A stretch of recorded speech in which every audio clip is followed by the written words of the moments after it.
Hello guys, for today's video ay magluluto ako ng inisang upo na may sigarilyas. Una, magpapainit muna ako ng kaserola tapos lagyan natin ng mantika. Tapos igisa na natin yung sibuyas. Sunod yung bawang. Pagkatapos yung kamatis.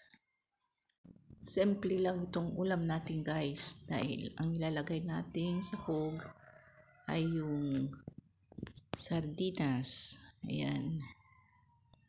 Para makatipid naman.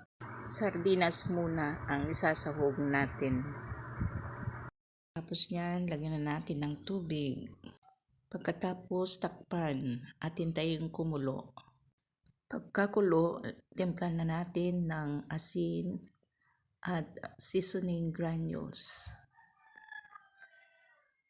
Saka natin isunod yung upo. Kung sakaling naabot mo ang puntong ito at nagustuhan mo ang aking video, huwag kalimutang i-like and share. At kung hindi ka pa rin nakapag-subscribe sa akin, pakipindot na rin ang subscribe button.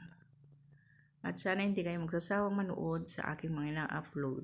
Itong ulam namin ngayon guys ay malaki ang natipid ko kasi itong upo ay binigay lang. Tapos yung sardinas galing lang dito sa tindahan namin. Kaya ang binili lang namin ay yung sigarilyas sa kamatis. Kaya wala pang 50 pesos ang nagastos ko dito guys. Tingnan nyo ang dami na o yung kuwan na luto ko.